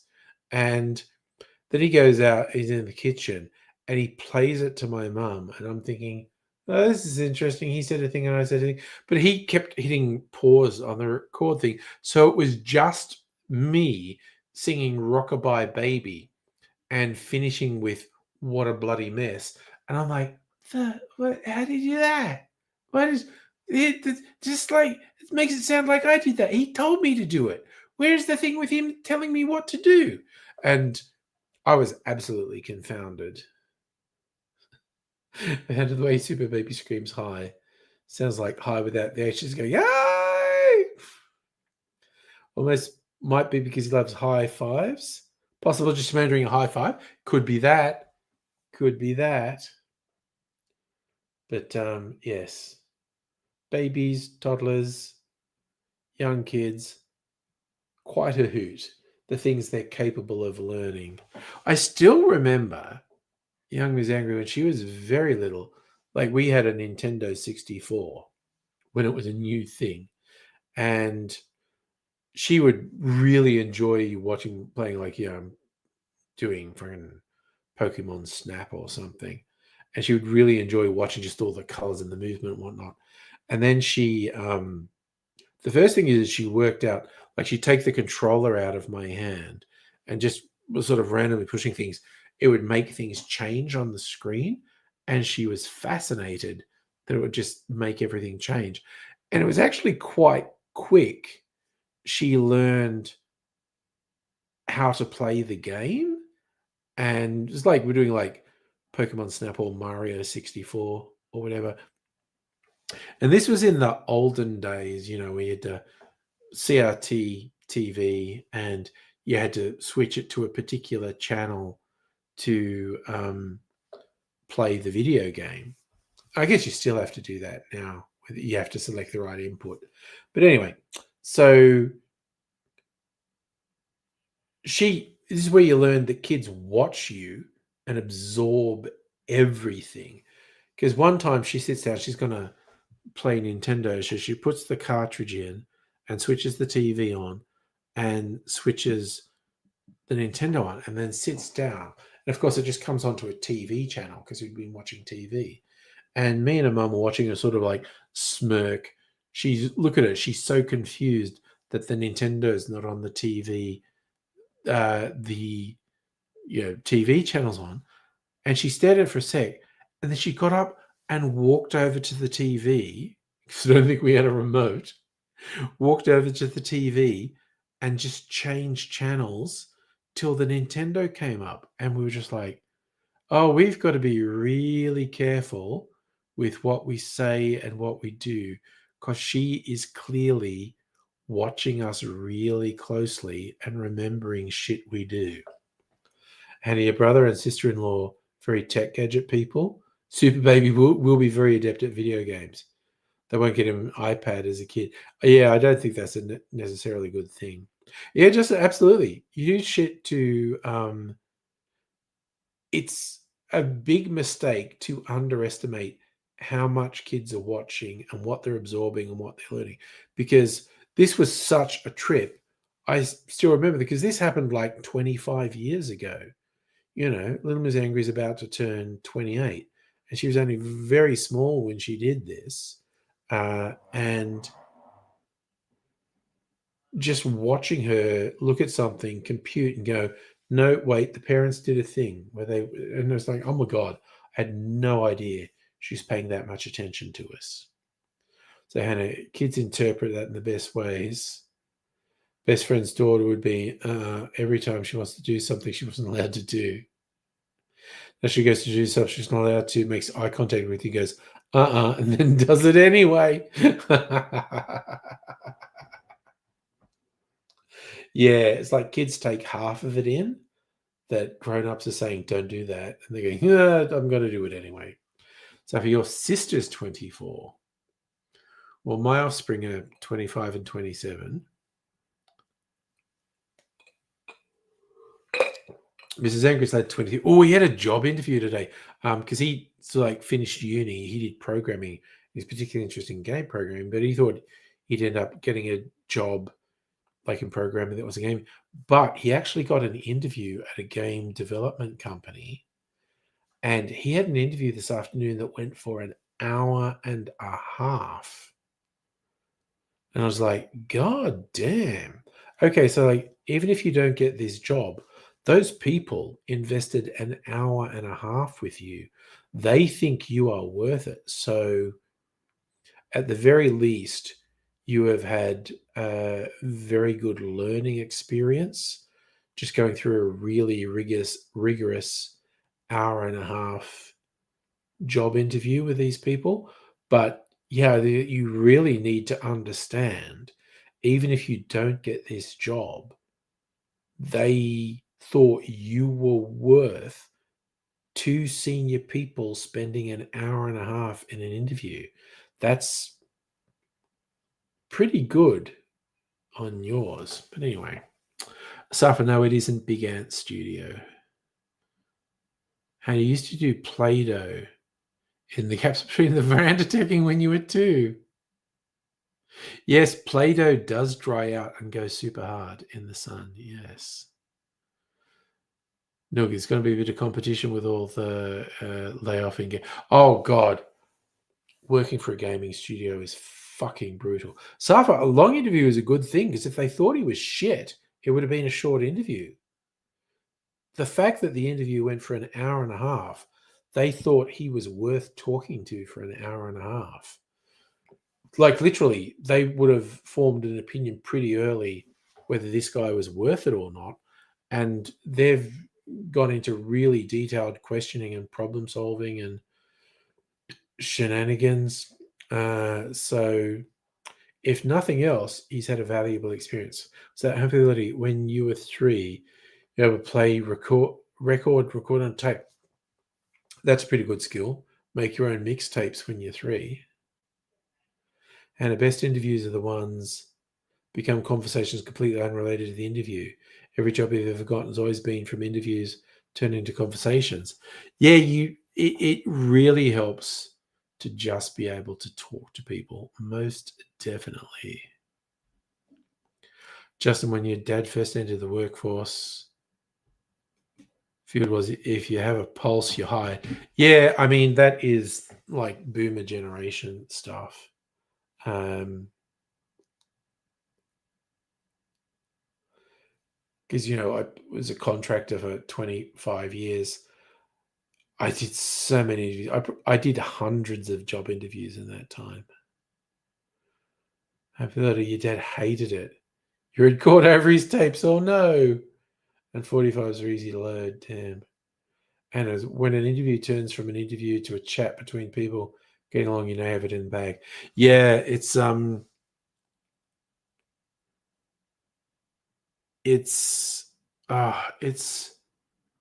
so many people underestimate how important it is to communicate in an interview, you're a good person to work with. Like, I've personally hired 3 people in the last 2 years, and in each case, it's just like, yeah, they got the basics, and I think I could work with them. So it's just like, the selection in the end was vibe. It was just kind of, I got a good vibe from that person. Let's hire them. Yes, in so many ways, boomers had it so lucky.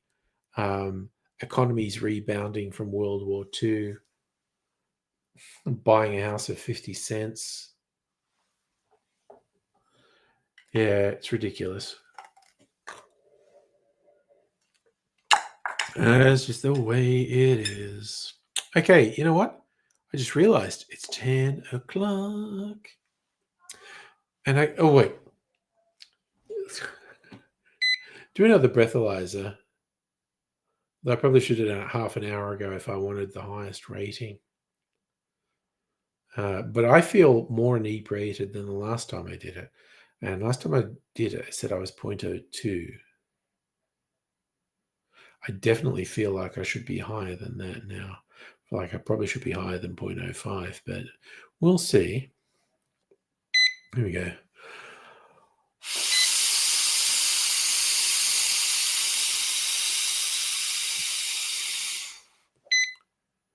0.03. Maybe that's accurate. I don't know. And there's a worrying number of ridiculously cheap houses in the US because of bank foreclosures. I'm going as little as... Oh, no, I think we're... there are a number of indicators in the US we're seeing collapse of empire at the moment. Now we're going to put a little bit of flavour in Mrs. Angry's orange peel to go in her hot chocolate in the morning.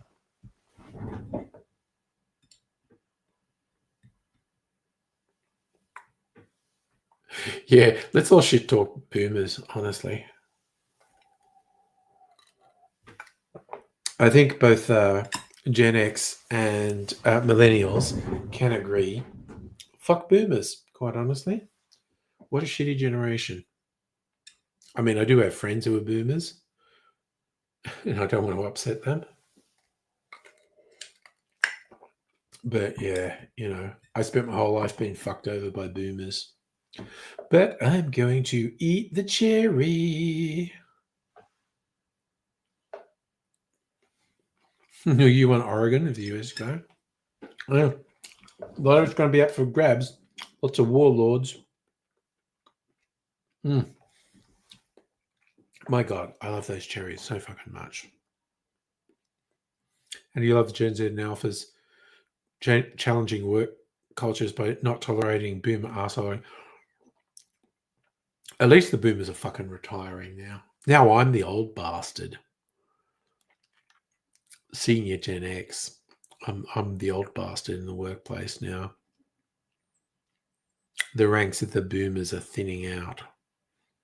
But anyway, going sleepy bobos. Hey, we've made it to the end of the week. Tomorrow night. Party night. Party night. Soph thought I was 70. Thank you, Soph.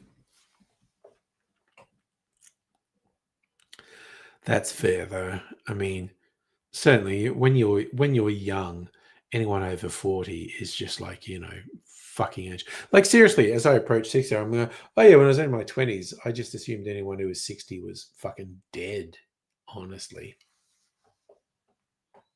But I'm still going. So we do party night tomorrow night. See what happens. I am going to make another couple of videos tomorrow. I have ideas for. I'm probably going to do this cinnamon old fashioned. Now I've dialed it in a bit. But I think I'm going to play with smoking tomorrow night as well. Smoking wood chips. Make a video with like 3 different ways to smoke your cocktail. But that's for tomorrow. So we'll see what happens. So you'll take care and I'll see you another time. But bye. You are totally